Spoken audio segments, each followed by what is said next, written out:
اللہ وبرکاتہ نحمدہ و نصلی علی رسولہ الکریم اما بعد۔ محترم سامعین اور خواتین اسلام، آج کی تلاوت میں 14واں پارہ ربما مکمل ہوا، جس میں سورہ ہجر کی 90 آیتیں اور سورہ نحل کی 120 آیتیں مکمل 220 آیتوں کی تلاوت ہوئی۔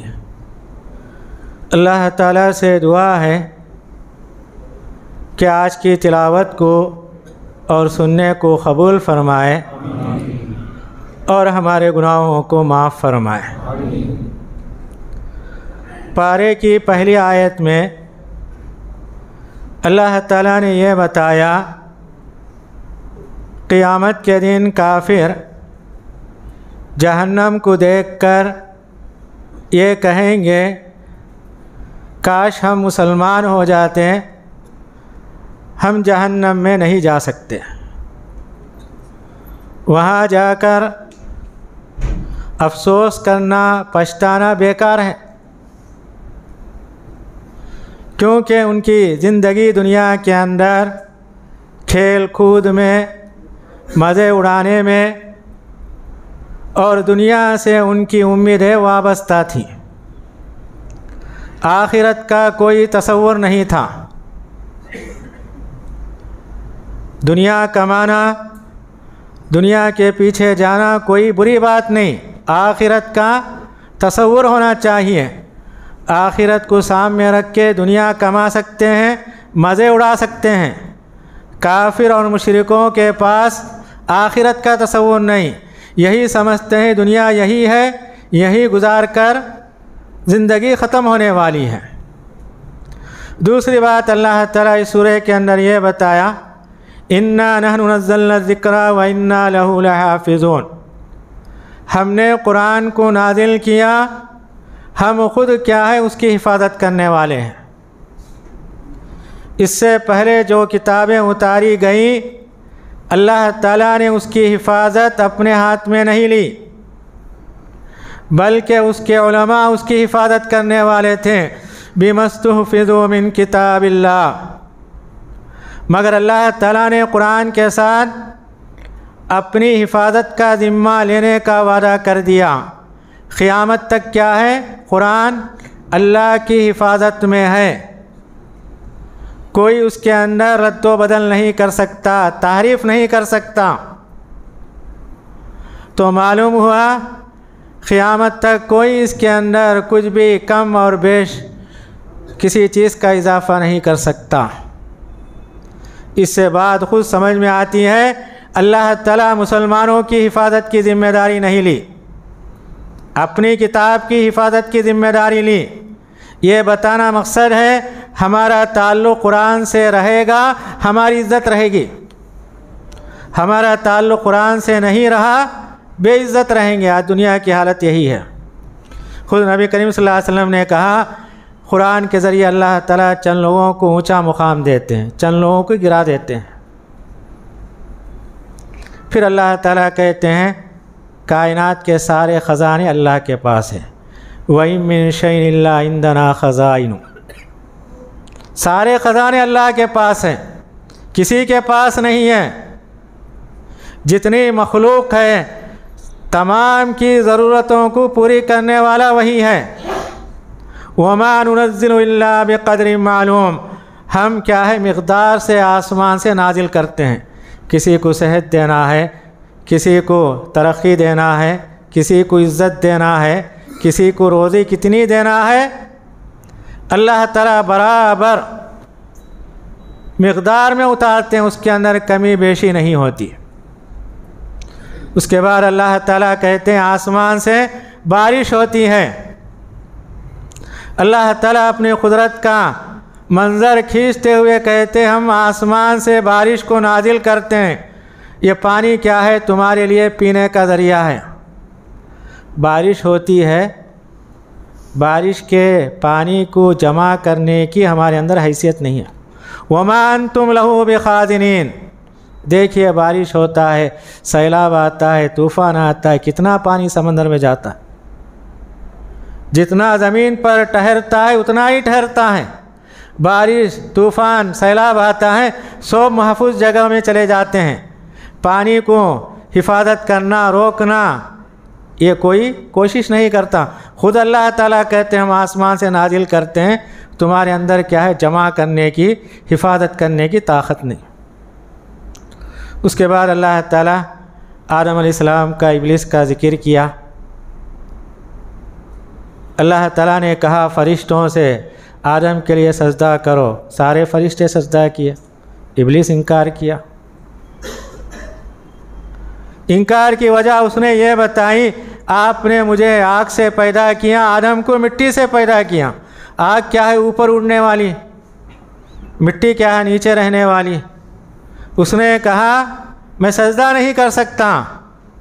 سورہ 7 کے اندر اللہ تعالیٰ نے یہ کہا اے ابلیس تو نے سجدہ کیوں نہیں کیا؟ میں نے آدم کو اپنے ہاتھ سے پیدا کیا۔ آدم علیہ السلام کا ڈھانچہ بنایا، اس کے اندر اللہ تعالیٰ روح پھونکا۔ ابلیس کو اور جنات کو اللہ تعالیٰ اپنے ہاتھ سے نہیں بنایا، نہ اس کے اندر اللہ تعالیٰ نے روح پھونکی۔ تو ابلیس اس بات کو نہیں سمجھا کہ آدم کیا ہے؟ مجھ سے بہتر ہیں۔ اللہ تعالیٰ ان کو اپنے ہاتھ سے پیدا کیا، اپنی روح اس کے اندر ڈالی، اس نے اللہ کے حکم کا انکار کر دیا۔ پھر ابلیس نے کہا اے اللہ مجھے قیامت تک کی مہلت دے، میں تیرے بندوں کو بہکاؤں گا۔ اللہ تعالیٰ کہا جا۔ اس نے کہا میں تیرے بندوں کو دنیا کی جو چیزیں ہیں مزین کر کے دکھاؤں گا، ان کو گمراہ کرنے کی کوشش کروں گا۔ اللہ تعالیٰ نے کہا میرے نیک بندوں کو کچھ نہیں کر سکتا، جو اللہ کے اطاعت گزار بندے اس کی عبادت کرنے والے ہوتے ہیں، شیطان کا حربہ ان کے اوپر نہیں چل سکتا، جو بندے نیک نہیں۔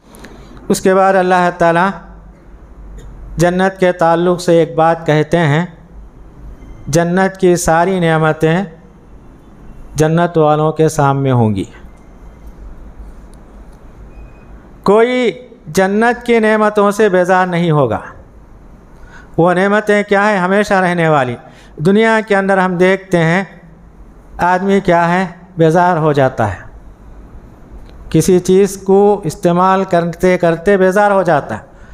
ہر آدمی کے اندر بیزار کا مادہ پایا جاتا ہے۔ اور دوسری بات کیا ہے؟ اسے یہ خوف لگا رہتا ہے یہ چیزیں میرے پاس رہیں گی یا نہیں رہیں گی۔ دنیا میں کوئی چیز کیا ہے؟ ہمیشہ کسی کے پاس نہیں رہتی۔ تو اللہ تعالیٰ جنت والوں کے تعلق سے یہ کہتے ہیں لا یمسہم فیہا نصب، وہاں ان کو بیزارگی نہیں آئے گی۔ وما ہم منہا بمخرجین، وہ کیا ہے؟ جنت میں باہر آنے والے نہیں، ہمیشہ رہنے والے۔ اس کے بعد اللہ تعالیٰ ابراہیم علیہ السلام کا تذکرہ کرتے ہیں۔ اللہ کے فرشتے ان کے پاس آتے ہیں، حضرت اسحاق علیہ السلام کی بشارت سناتے ہیں۔ تو ابراہیم علیہ السلام نے کہا میں بوڑھا ہو چکا ہوں، مجھے بچے کی بشارت سناتے ہو۔ اللہ کے فرشتے کہتے ہیں بشرناک بالحق، ہم آپ کو صحیح بشارت سناتے ہیں۔ فلا تکن من القانتین، آپ مایوس کرنے والوں میں سے نہ ہو جاؤ۔ ابراہیم علیہ السلام نے کہا وَمَن يَقْنُطُ مِن رَحْمَةِ رَبِّهِ إِلَّا الضَّالُّونَ، اللہ کی رحمت سے مایوس ہونے والے گمراہ ہوتے ہیں، میں مایوس ہونے والا نہیں۔ تو ابراہیم علیہ السلام جہاں اللہ کے شکر گزار بندے تھے، اللہ تعالیٰ ان کی تعریف بیان کرتے ہیں، اللہ سے ہمیشہ امیدیں لگانے والے، کبھی بھی مایوس نہیں ہوئے۔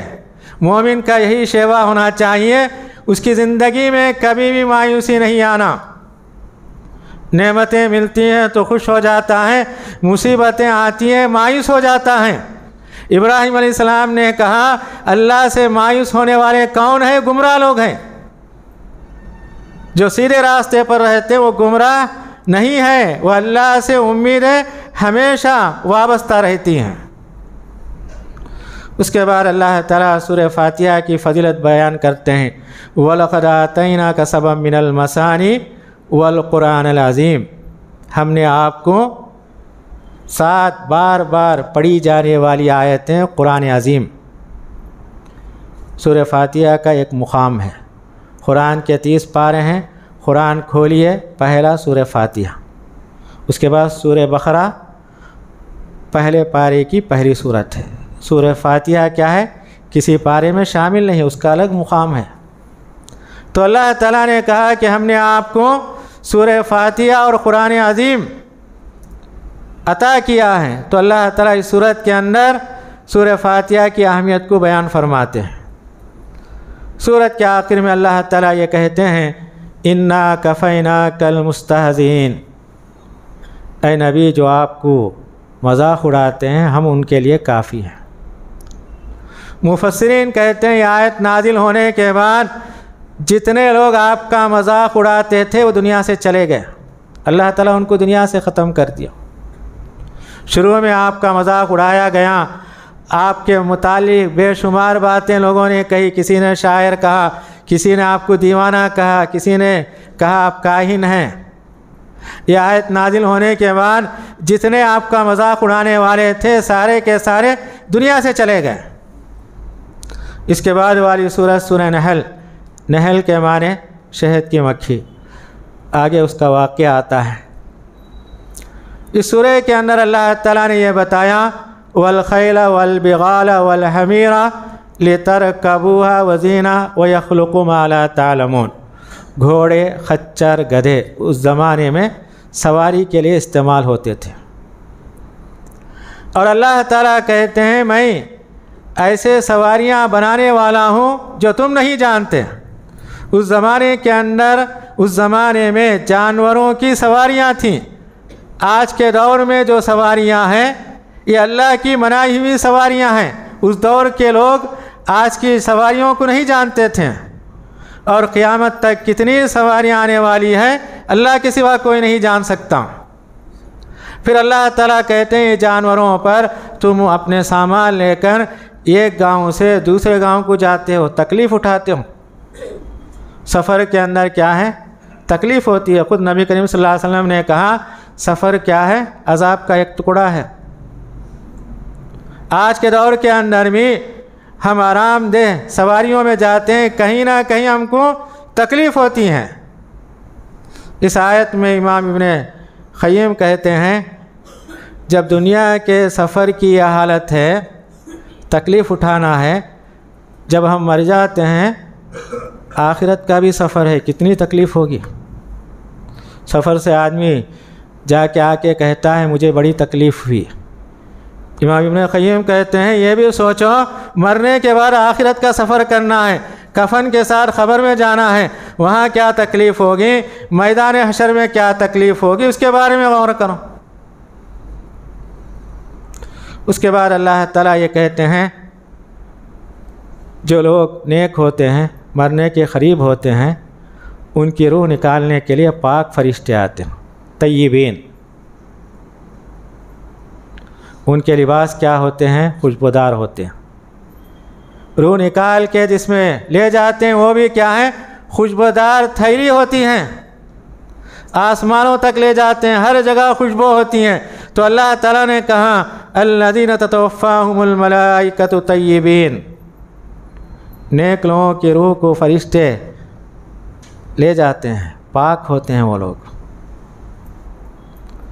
اس کے بعد اللہ تعالیٰ یہ کہتے ہیں قرآن کے ساتھ حدیث بھی ہے، قرآن اور حدیث کو لے کر چلنا ضروری ہے۔ کوئی الگ نہیں کر سکتا، کوئی دعویٰ نہیں کر سکتا میں قرآن پر عمل کروں گا، حدیث ضرورت نہیں۔ کوئی یہ نہیں کہہ سکتا مجھے صرف حدیث ہے، قرآن کی ضرورت نہیں۔ اللہ تعالیٰ کہتے ہیں وَأَنزَلْنَا إِلَيْكَ الذِّكْرَ، ہم نے آپ کے اوپر قرآن کو نازل کیا۔ لِتُبَيِّنَ لِلنَّاسِ، نبی کریم صلی اللہ علیہ وسلم سے اللہ کہتے ہیں آپ اس کے بارے میں بیان کرو لوگوں کو جو آپ کے اوپر نازل ہوا۔ قرآن کی تفصیل کیا ہے؟ حدیث ہے۔ قرآن میں بتایا گیا نماز پڑھو، صرف نماز پڑھو، اس کی کیفیت کیا ہے حدیث کے اندر ہے۔ جنازے کی نماز ہے، کیسے پڑھنا حدیث کے اندر ہے، قرآن کے اندر نہیں ہے۔ تو بہر کیف اللہ تعالیٰ کہتے ہیں قرآن کے ساتھ حدیث ضروری ہے، کیونکہ حدیث کیا ہے؟ قرآن کی وضاحت ہے۔ پھر اللہ تعالیٰ کہتے ہیں عرب کے اندر جب لڑکی پیدا ہوتی ان کا حال کیا تھا؟ وَإِذَا بُشِّرَ أَحَدُهُم بِالْأُنثَىٰ، جب ان میں سے کسی کو بچی کی خوشخبری دی جاتی ان کا چہرہ کالا ہو جاتا۔ اللہ تعالیٰ کہتے ہیں بچی کیا ہے؟ بشارت ہے، خوشخبری والی چیز ہے۔ نبی کریم صلی اللہ علیہ وسلم نے کہا بچی کیا ہے؟ جہنم سے آڑ کا سبب ہے، یہ بشارت ہیں۔ وہ لوگ کیا ہے؟ بشارت کو منحوس سمجھتے تھے، تکلیف سمجھتے تھے، اور جیسے ہی بچی پیدا ہوتی شرم کے مارے زندہ اسے زمین میں دفن کر دیتے تھے۔ خود نبی کریم صلی اللہ علیہ وسلم نے کہا الدنیا کلها متاع وخیر متاع الدنیا المرأة الصالحہ، دنیا کیا ہے؟ سارا فائدہ اٹھانے کی جگہ ہے۔ اگر کسی کو نیک عورت ملتی ہے وہ دنیا کی بہترین دولت ہے۔ بچی کو ہم نیک بنانا ہے، نیک بنانے کی ذمہ داری ہم پر ہے۔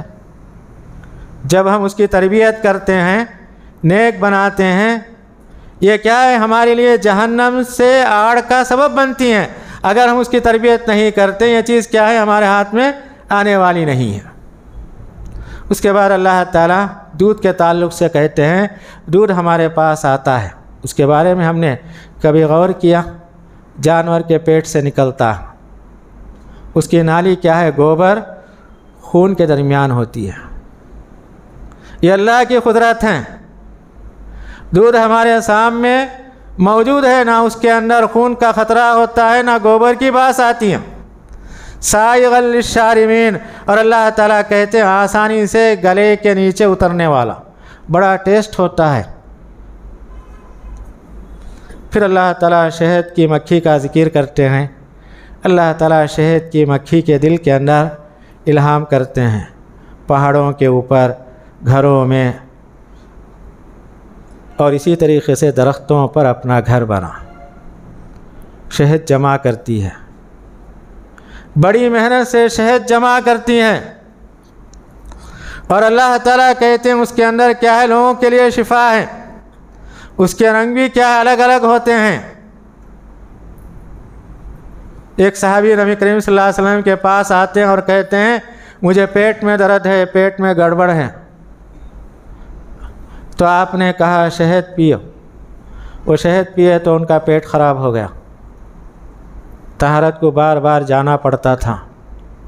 پھر دوبارہ آئے تو انہوں نے نبی کریم صلی اللہ علیہ وسلم سے کہا میرا پیٹ خراب ہے، تو آپ نے کہا شہد پیو، پیے اور پیٹ خراب ہو گیا۔ تیسرے دن آئے، نبی کریم صلی اللہ علیہ وسلم سے کہا تو آپ نے کہا اللہ کا وعدہ سچا ہے، تیرا پیٹ جھوٹا ہے۔ تیسرے دن شہد پینے کے بعد ان کا پیٹ معمول پر آ گیا، ٹھیک ہو گیا۔ تو اس کے بعد اللہ تعالیٰ کہتے ہیں گھر کیا ہے؟ ہمارے سکون کے لیے بنائے جاتے ہیں۔ واللہ جعل لکم من بیوتکم سکنا، گھر کیا ہے؟ سکون کے لیے بنایا جاتا ہے، جہاں گھر کے سارے لوگ سکون اطمینان کے ساتھ زندگی گزارے۔ خود نبی کریم صلی اللہ علیہ وسلم نے کہا 3 باتوں کے اندر نجات ہے۔ پہلی بات کیا ہے؟ زبان کو قابو میں رکھنا۔ دوسری بات آپ نے یہ بتائی گھر سے باہر گئے، کام ہو گیا، گھر کے اندر اپنا وقت لگاؤ۔ زیادہ وقت لگانے سے کیا ہوتا ہے؟ گھر والوں کی تربیت ہوتی ہے، بچہ آپ کی نگرانی میں رہتے ہیں۔ تیسری بات آپ نے یہ بتائی خالی وقت ہے اپنے گناہوں پر رویا کرو، یہ تمہارے لیے نجات کا ذریعہ ہے۔ تو اللہ تعالیٰ یہی کہتے ہیں گھر کیا ہے؟ تمہارے لیے سکون کا ذریعہ ہے، چاہے جھوپڑے کا ہو یا ریک کا ہو یا کیا ہے بلڈنگ کی شکل میں ہو۔ جو آدمی جو گھر بناتا ہے اس کے اندر اس کے لیے سکون ضروری ہے۔ اگر سکون نہیں وہ گھر اس کے لیے وبال ہے، بیکار ہے۔ اس کے بعد اللہ تعالیٰ کہتے ہیں دنیا کی جو بھی نعمتیں ہمارے پاس ہیں وہ ختم ہونے والی ہیں۔ ما عندکم ینفد وما عند اللہ باق، جو اللہ کے پاس ہے وہ باقی رہنے والی ہے۔ ہم کیا ہے دنیا کی نعمتوں کو فائدہ اٹھاتے ہوئے آخرت کے لیے ہم ذخیرہ کریں، جمع کریں۔ نبی کریم صلی اللہ علیہ وسلم نے بکری ذبح کی اور آپ نے کہا اسے تقسیم کر دو، تو ازواج مطہرات نے تقسیم کر دیا۔ آپ کے لیے ہاتھ پسند تھا، ہاتھ کا ٹکڑا اٹھا کر رکھیں۔ نبی کریم صلی اللہ علیہ وسلم آئے تو آپ نے پوچھا کیا باقی ہیں؟ ازواج مطہرات نے کہا ہاتھ کے سوا تمام کا تمام ہم نے صدقہ کر دیا، ہاتھ باقی ہیں۔ تو نبی کریم صلی اللہ علیہ وسلم نے کہا سارا جانور باقی ہے سوائے ہاتھ کے، جو کچھ ہم نے صدقہ کیا وہ آخرت میں ہمارے لیے ذخیرہ ہیں، جو ہاتھ ہم نے صدقہ نہیں کیا اس کا ثواب تو نہیں ملتا، ہم اسے کھا لیتے ہیں۔ اس کے بعد اللہ تعالیٰ یہ کہتے ہیں ہم کو جو حلال ہے اسی کو ہم حلال کہنا چاہیے، جو حرام ہے اسی کو حرام کہنا چاہیے، بغیر جانے کسی کو ہم حلال حرام کی تمیز نہ کریں، جانتے ہیں تو کہنا، نہیں تو کیا ہے اللہ کے نزدیک ہم مجرم ہوں گے۔ سورت کے آخر میں اللہ تعالیٰ کہتے ہیں اگر ہم غیر مسلم میں دعوت کا کام کرتے ہیں حکمت اور اچھے انداز سے دعوت دینا چاہیے، یہ ضروری ہے، حکمت ہونی چاہیے، اور ساتھ ساتھ کیا ہے اچھا انداز، بولنے کا انداز۔ ہم جس سے ہماری دوستی ہے، غیر قوم ہے، اس کے تعلقات کو ہم جانتے ہیں، بات کرنے کا انداز، موقع محل دیکھ کر تبلیغ کرنا چاہیے، تبھی فائدہ ہوگا۔ بغیر حکمت کے، بغیر اچھے انداز سے ہم تبلیغ نہیں کر سکتے۔ اور آخری بات اللہ تعالیٰ کہتے ہیں صبر کیجئے، صبر کرنا اللہ کے جانب سے ہے، یہ صبر کی توفیق بھی کیا ہے اللہ کی طرف سے ملتی ہے۔ وَاصْبِرْ وَمَا صَبْرُكَ إِلَّا بِاللَّهِ، جو بے صبرے ہوتے ہیں ان کو اللہ کی توفیق نہیں ہوتی ہے، ہر جگہ بے صبری کا مظاہرہ کرتے ہیں، جو صبر والے ہوتے ہیں وہ صبر کرتے ہیں، گویا کہ وہ ثابت کرتے ہیں اللہ کی دین ہمارے ساتھ ہے۔ تو بہرکیف آج کے پارے کے اندر جو اہم باتیں تھیں ہمارے سامنے آئی، اللہ سے دعا ہے کہ اللہ تعالی ہم تمام کو ان باتوں پر عمل کرنے کی توفیق عنایت فرمائے۔ السلام علیکم ورحمۃ اللہ وبرکاتہ۔